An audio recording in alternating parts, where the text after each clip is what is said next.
और अब देखते हैं 15 शहर 15 रिपोर्टर। इस बुलेटिन में हम आपको उत्तर प्रदेश और उत्तराखंड के 15 शहरों की 15 बड़ी खबरों से रूबरू कराएंगे। तो बिना देर किए चलिए शुरू करते हैं खबरों का सिलसिला।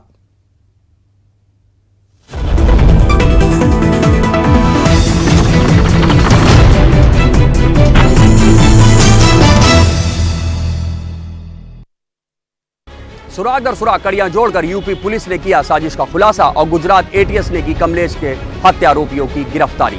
यूपी में कमलेश के कत्ल की कहानी शुरू होती है 17 अक्टूबर से। 17 अक्टूबर की रात कानपुर रेलवे स्टेशन पर उतरे थे हत्यारोपी। 17 अक्टूबर की रात ही लखनऊ के नाका इलाके में पहुंचे थे आरोपी। नाका इलाके के होटल खालसा इन में ओरिजिनल आईडी देकर लिया था कमरा और सीसीटीवी फुटेज में भी हुए थे कैद। 18 अक्टूबर को कमलेश तिवारी की बेरहमी से हत्या करने के बाद आरोपी लौटे थे होटल। खून से सने हुए भगवा कुर्ते इस वक्त पुलिस और फॉरेंसिक के कब्जे में हैं। होटल के कमरे से हत्या में इस्तेमाल चाकू भी बरामद हुआ। इसके बाद यूपी पुलिस पड़ गई हत्यारों के पीछे। यूपी की खाकी का खौफ जब हत्यारों पर पड़ा तो उन्होंने पकड़ा नेपाल बॉर्डर का रास्ता, लेकिन नेपाल बॉर्डर पे भी यूपी पुलिस थी मुस्तैद, लिहाजा उन्होंने पकड़ा गुजरात का रास्ता। लेकिन गुजरात एटीएस भी वहां पहले से ही तैनात थी और हुई हत्यारोपियों मोइनुद्दीन और अशफाक की गिरफ्तारी। अब यूपी पुलिस हत्यारोपियों को ट्रांजिट रिमांड पर लखनऊ लाने की तैयारी में है। खुद डीजीपी ओपी सिंह का कहना है कि अब न्यायिक प्रक्रिया के तहत हत्यारोपियों को दिलवाई जाएगी सबसे बड़ी सजा यानी फांसी।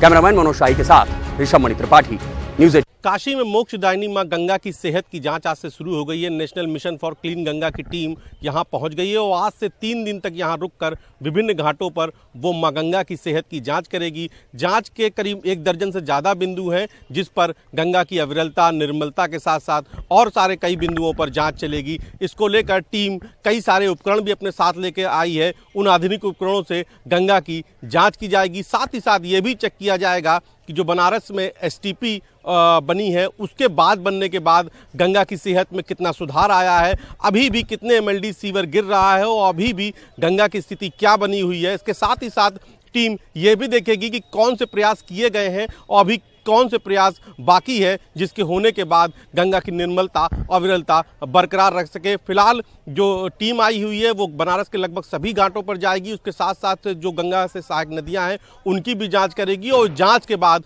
वो अपनी रिपोर्ट सरकार को सौंपेगी। फिलहाल ये टीम अभी 80 घाट पर जांच कर रही है और उसके बाद तमाम सारी जो अन्य घाट है वहां पर भी ये टीम जांच करेगी। कैमरा पर्सन पंकज सिन्हा के साथ उपेंद्र द्विवेदी, न्यूज़ 18 वाराणसी। पंडित दीनदयाल उपाध्याय गोरखपुर विश्वविद्यालय के 38वें दीक्षांत समारोह में शिरकत करते हुए राज्यपाल ने आज 51 गोल्ड मेडल और 85 स्मृति पदक छात्रों को प्रदान किए। इस मौके पर राज्यपाल ने छात्रों से कहा कि आज जिन्हें गोल्ड मेडल मिला है वो अपने घरों की अलमारियों में से सजा के रखेंगे, लेकिन वो जब शादी करें तो किसी से गोल्ड ना मांगे, यानी कि दहेज रहित शादी की बात का संदेश आज यहाँ पे राज्यपाल ने दिया। इसी के साथ प्लास्टिक मुक्त अभियान की चर्चा करते हुए राज्यपाल ने कहा कि सबसे पहले हमें खुद प्लास्टिक मुक्त होना होगा। अगर हम अपने घर में और खुद प्लास्टिक का यूज नहीं करेंगे तो हम समाज को प्लास्टिक मुक्त कर पाएंगे। कैंपस प्लास्टिक मुक्त हो ये अच्छी बात है।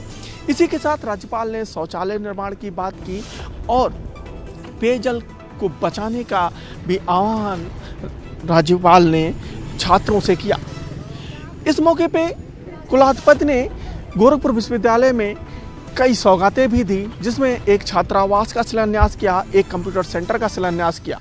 इसके पहले खुद एक पौधा लगाकर स्वच्छ और सुंदर विश्वविद्यालय के साथ साथ ग्रीन विश्वविद्यालय का संदेश भी राज्यपाल ने दिया। अखिलेश पांडे के साथ रामगोपाल द्विवेदी, न्यूज़ 18 गोरखपुर। शहर बारूद के ढेर पर और अधिकारी जान के अनजान बने हुए हैं। कानपुर में 2 दिन पूर्व ही बारूद ले आते वक्त स्कूल के एक स्टूडेंट की मौत हो गई। उसके बाद से हालांकि पुलिस ने सक्रियता जरूर दिखाई, मगर फिर भी कोई काम नहीं आई, क्योंकि आए दिन लगातार बारूद बरामद हो रहा है शहर में। अगर इंटेलिजेंस की रिपोर्ट की बात की जाए, खुफिया रिपोर्ट की बात की जाए, तो कानपुर में कई ऐसे क्षेत्र हैं, कानपुर के कई ऐसे तंग आबादी वाले क्षेत्र हैं, चाहे मेस्टर्न रोड हो, मूलगंज हो, नई सड़क हो, गुमनी बाजार हो, ऐसे तमाम क्षेत्रों में और खासकर ग्रामीण अंचलों में लोग घरों में ये बारूद का काम कर रहे हैं, इनसे पटाखे बना रहे हैं। दिवाली के समय आते ही इसमें एक लंबा मार्जिन होता है, कानपुर से सटा हुआ, क्योंकि उन्नाव जनपद है, तो उन्नाव जनपद के में इसकी खपत अच्छी होती है और कानपुर से उन्नाव का बॉर्डर ज़्यादा दूर नहीं, तो निश्चित तौर पर कहीं ना कहीं उन्नाव से लोग इसको लाते हैं और यहाँ बेचते हैं सस्ते दामों पर, और उनके आगे त्यौहार आते हैं महंगे दामों में। भले ही ये इस चीज़ की कभी जांच नहीं की जाती कि ये जो पटाखा है इसमें फायर इक्विपमेंट्स रखे गए हैं कि नहीं, तमाम चीज़ें ऐसी हैं कि जो रखे गए नहीं, मगर लोग खुलेआम इस व्यापार को करते जा रहे हैं। और कहीं ना कहीं बरामदगी के साथ ही साथ पुलिस और प्रशासन की लापरवाही भी साफ तौर पर देखने को मिल रही है कि जो नियमों मानकों को ताक पर रखकर बिना लाइसेंस के ये पटाखे बेचे जा रहे हैं। अब देखना ये होगा क्या वाकई अधिकारी से गंभीरता से लेते हैं या नहीं। वीडियो जर्नलिस्ट आशीष पांडे के साथ अमित गंजू, न्यूज़ 18 कानपुर। दिवाली के मौके पर रात 8 बजे से लेकर के 10 बजे तक ही आप पटाखा छोड़ सकते हैं। शासन ने इसके लिए बाकायदा एक शासनादेश जारी कर दिया है। सुप्रीम कोर्ट की जो गाइडलाइन है उसी के आधार पर यह शासनादेश जारी किया गया है, यानी कि पर्यावरण की सुरक्षा सबसे महत्वपूर्ण है और सरकार ने इसी को ध्यान में रखते हुए ये शासनादेश जारी किया है।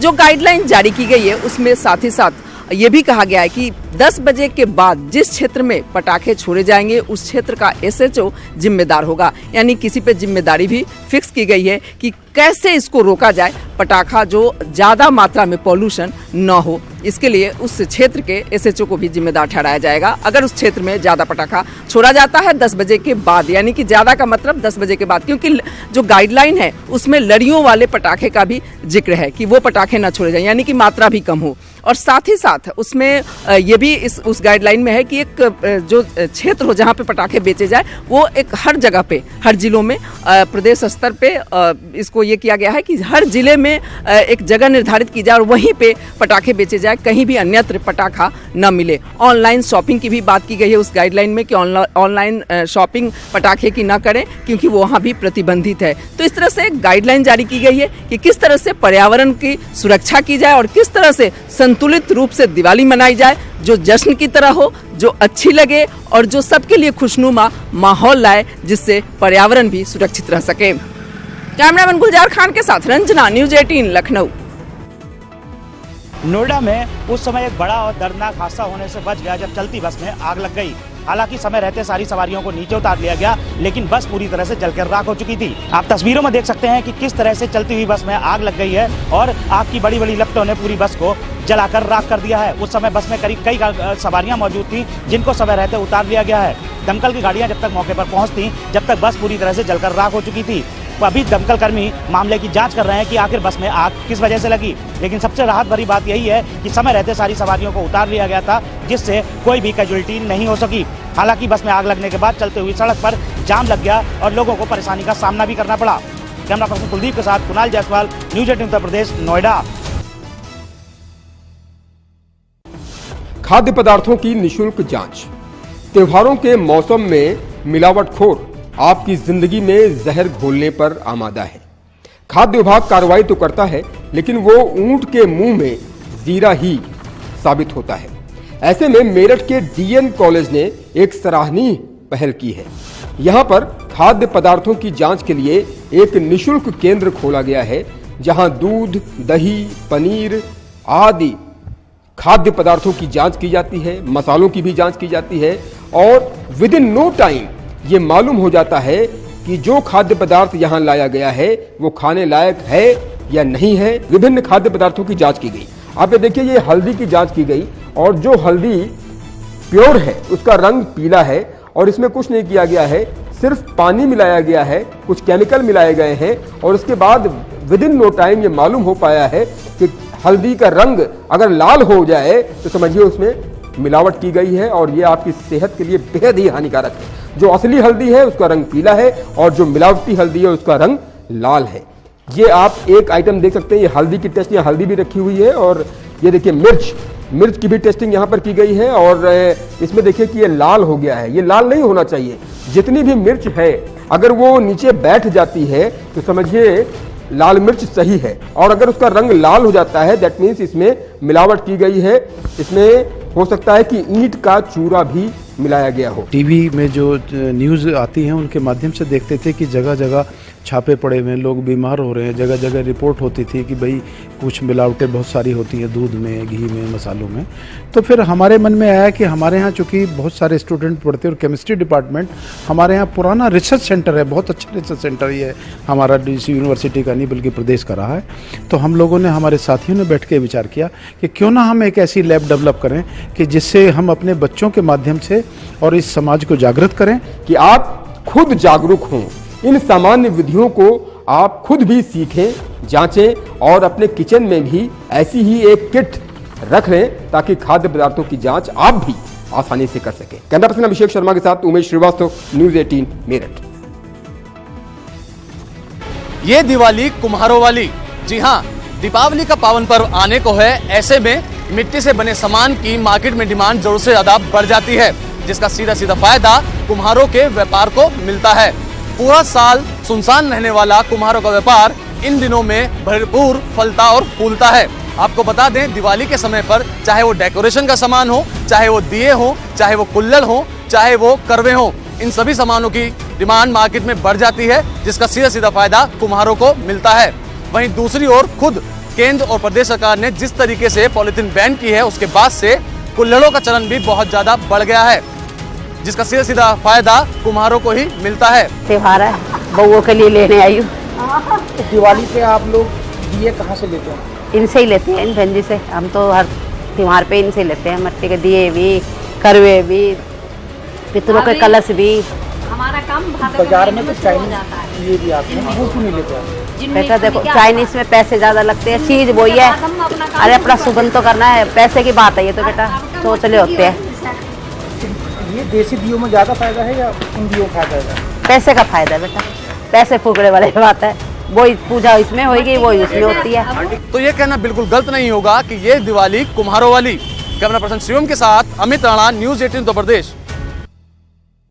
अगर आप ड्राइविंग लाइसेंस बनवाने के लिए आगरा के आरटीओ ऑफिस आ रहे हैं तो बहुत सोच समझकर आइएगा। दरअसल ड्राइविंग लाइसेंस बनवाने के लिए आगरा में लंबी लंबी लाइनें लग रही हैं। नए मोटर व्हीकल एक्ट आने के बाद जुर्माने का कड़ा प्रावधान है, जिसको लेकर भारी संख्या में आगरा के आरटीओ ऑफिस में लोग आ रहे हैं और अपना ड्राइविंग लाइसेंस बनवा रहे हैं। आगरा के आरटीओ ऑफिस में एक दिन में महज 350 लाइसेंस बनाने का प्रावधान है, लेकिन इससे ज्यादा लोग यहां आवेदन कर रहे हैं। नया मोटर वाहन अधिनियम जब से लागू हुआ और चालान में पैसे बढ़े, तभी से ये भीड़ अचानक बढ़ी। हमारे पास इस समय 350 लर्निंग लाइसेंस का स्लॉट है और उतने की ही व्यवस्था है कि उतने का ही हम टेस्ट ले सकते हैं। बाकी हम लोगों ने और कंप्यूटर की डिमांड की है, यदि वो हमको मुख्यालय से प्राप्त होते हैं तो स्लॉट बढ़ाया जाएगा। हालांकि इस मामले में अधिकारी कह रहे हैं कि बहुत जल्द इस समस्या का समाधान कर दिया जाएगा, जिससे लोगों को कोई दिक्कत नहीं होगी। आरिफ खान, न्यूज़ 18 आगरा।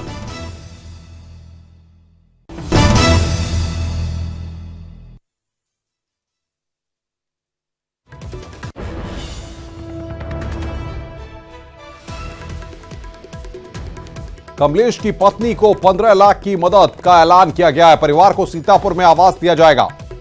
बड़ी खबर इस वक्त की, कमलेश मामले में आपको बता दें कि परिवार को 15 लाख की मदद, मामले की सुनवाई फास्ट ट्रैक कोर्ट में होगी और कमलेश के परिवार को 15 लाख की मदद मिलेगी। योगी सरकार ने यहां पर यह बड़ा फैसला लिया है। कमलेश के परिवार को 15 लाख की मदद। आपको बता दें कि कमलेश का परिवार योगी आदित्यनाथ से मिला था।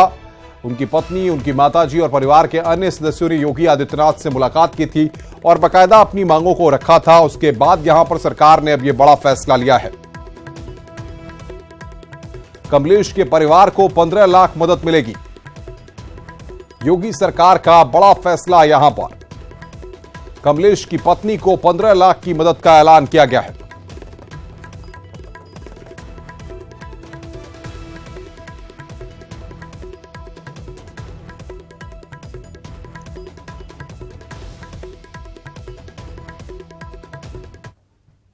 सीजन के मद्देनजर मिठाइयों की खपत बढ़ जाती है और इसी को देखते हुए खाद्य विभाग की टीम लगातार छापेमारी कर रही है। शहर के विभिन्न इलाकों में जाया जा रहा है, दुकानों में जाया जा रहा है और वहां से सैंपल्स कलेक्ट किए जा रहे हैं संदिग्ध पाए जाने पर। इसी के मद्देनजर लगातार टीम गठित कर दी गई है और चेकिंग अभियान चलाया जा रहा है। कई दुकानों में संदिग्ध यहाँ पर सामान बनता हुआ पाया गया, मिठाइयाँ पाई गई और उन सैंपल्स को कलेक्ट करके रुद्रपुर लैब भेज दिया गया है, जहाँ के रिपोर्ट आने का इंतजार किया जा रहा है और उसके बाद ऐसी दुकानों के खिलाफ एक्शन लिया जाएगा जहाँ पर मिलावटखोरी चल रही है। लेकिन बहरहाल त्योहारी सीजन के मद्देनजर खाद्य विभाग की टीम अलर्ट मोड पर है और जगह जगह पर चेकिंग अभियान चलाए जा रहे हैं। कैमरा पर्सन अनिरुद्ध रावत के साथ भारती सुकलानी, न्यूज़ 18 देहरादून। हल्द्वानी में चोरों का कहर, 15 दिन के भीतर 2.5 दर्जन से ज्यादा चोरी की घटनाओं को दिया अंजाम। हल्द्वानी और उसके आसपास का कोई पुलिस थाना नहीं बचा जहां पिछले 15 दिनों में चोरी की एफआईआर दर्ज न हुई हो। ऐसा लग रहा है जैसे चोर पुलिस के साथ आंख मिचौली का खेल खेल रहे हैं। कुछ मामलों में पुलिस को चोरों के चेहरे भी मालूम हैं, लेकिन पुलिस इन चोरों तक पहुंचने में नाकाम है। 15 दिन पहले नैनीताल रोड पर बैंक से चोरी का जो सिलसिला शुरू हुआ वो बदस्तूर जारी है। कहीं दुकानों के ताले टूट रहे हैं तो कहीं घरों के। यही नहीं, डाकखाने जैसे सरकारी दफ्तर भी चोरों के निशाने पर हैं। बीती रात तो चोरों ने 2 घरों के अलावा काठगोदाम के डाकखाने को ही निशाना बना डाला, जिसके बाद पुलिस चोरों को पकड़ने के लिए अंधेरे में तीर चला रही है। और ताला तोड़ा गया, पीछे से आगे चोरों ने ताला तोड़ लिया और शीशे वाला गेट तोड़ा हुआ है। घरों, दुकानों और सरकारी दफ्तरों के ये टूटे हुए ताले, जहां एक तरफ चोरों की दिलेरी की कहानी बयां कर रहे हैं, वहीं दूसरी तरफ ये तस्वीरें पुलिस की बुजदिली की कहानी भी हैं। हद तो तब हो गई जब पुलिस के पास सारे सीसीटीवी के एविडेंस हैं, लेकिन उसके बावजूद भी पुलिस चोरों तक पहुंचने में नाकाम है। कैमरा सुमित कुमार के साथ शैलेंद्र नेगी, न्यूज़ 18 हल्द्वानी। सालों से ऋषिकेश के बीच कूड़ा डंपिंग होने से ट्रंचिंग ग्राउंड में कूड़े का पहाड़ सा बन गया था, जिसके कारण एक बड़ी आबादी के क्षेत्र को परेशानियां उठानी पड़ रही थी।